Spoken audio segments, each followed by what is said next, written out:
What happens when Hollywood places its biggest bet on the wrong person? Not just any person, but the face of one of the most iconic fairy tales in history, Snow White, a story that shaped childhoods, a crown jewel in Disney's legacy. And they handed it to Rachel Zegler. For Disney, this was supposed to be easy, safe, profitable, a remake of a beloved classic, modernized for a new generation.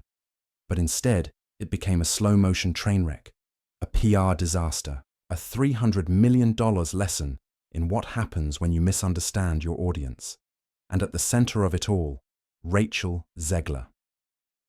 From film flops to an eerily empty theatre in London, her rise, and now fall, has become the symbol of a deeper crisis in Hollywood.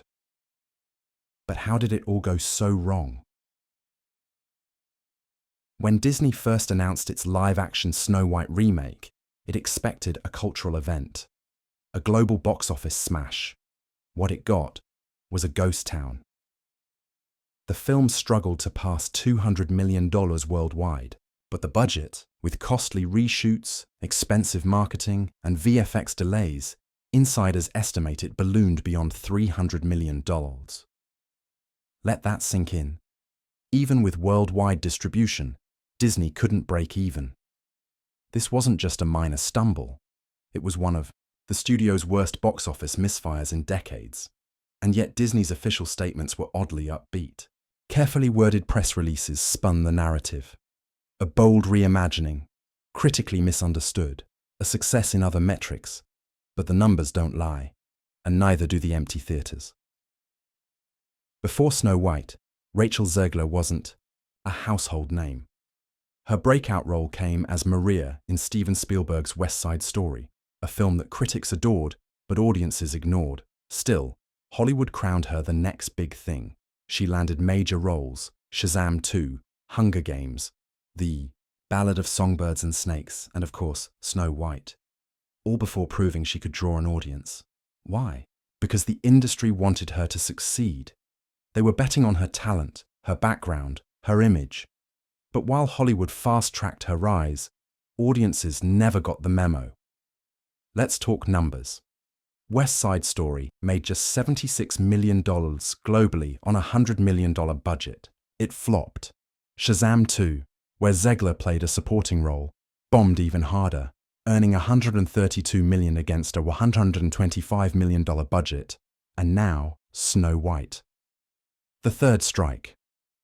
Critics didn't love it. Audiences didn't show up. Even review sites like Rotten Tomatoes seemed to shield the film with delayed score releases and algorithmic tricks. But reviews still surfaced, and they weren't kind. Viewers called it hollow, cynical, even disrespectful to the original. Somehow, the only thing growing was the backlash. In the middle of this storm, Rachel Zegler took the stage. She starred as Eva Peron in a bold new production of Evita at the London Palladium, an iconic venue with a storied history. The stage was set for her redemption. Instead, silence. Ticketing data revealed a shocking truth. Performances were wide open, entire rows empty. A production that should have generated buzz landed with a whisper. One glance at the seating chart days before opening, and it was obvious. London didn't care. Meanwhile, other shows like John Lithgow's one-man performance sold out effortlessly. It wasn't about her talent. It was about audience trust. And by this point, that trust had evaporated. Then came the interviews. In the lead-up to Snow White, Zegler made headlines for all the wrong reasons. She called the original prince a stalker, dismissed the classic love story, and promised a more independent version of Snow White, who doesn't dream about true love. To Hollywood insiders, these quotes sounded progressive, empowered, on message, but to millions of Disney fans, it sounded like mockery. These weren't just fans of the original film. They were parents, grandparents, people who grew up cherishing the timeless fairy tale, and now the lead actress was laughing at it. Suddenly, Zegler wasn't just promoting a movie. She was fighting a culture war she never meant to start.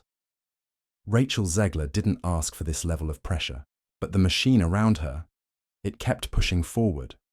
Award nominations, red carpet appearances, fashion spreads. Studio executives doubled down on her stardom, despite the red flags. It's not the first time this has happened. Hollywood has a long history of creating stars on paper. Names like Sam Worthington or Jai Courtney come to mind, only to watch audiences reject them. Talent isn't enough. You need connection, and that can't be engineered in a boardroom. Let's be clear, Rachel Zegler isn't untalented. She has range, she has presence, and in the right role she could thrive. But when every project underperforms, and every PR moment turns into a headline, even a good actor can become a lightning rod. Snow White wasn't just a flop. It became a symbol, a cautionary tale of studio arrogance, overconfidence, and tone-deaf marketing. And yet, the machine kept churning. More roles were rumoured, more projects lined up. But for how long? At what point does the industry stop propping up the illusion and start listening to its audience again? Now contrast Zegler's rise with stars who actually built their careers organically. Florence Pugh went from indie darling to Oscar nominee. Timothée Chalamet climbed from art house films to global blockbusters. Zendaya transformed from Disney Channel to Emmy-winning powerhouse. None of them were pushed onto the public. They connected first, then Hollywood followed. That's the difference. Rachel Zegler may have talent, but she hasn't earned the trust of audiences yet. And until that happens, every studio role will feel like a risk. Rachel Zegler is only 23. Her career isn't over, not even close. But the road ahead just got a lot steeper. Her next role won't just be another project. It'll be a test. Can she rebuild audience trust? Can she choose roles that suit her instead of roles meant to define her? And beyond Zegler, the bigger story is this. How long can studios keep manufacturing stars while ignoring the very people who pay to see them?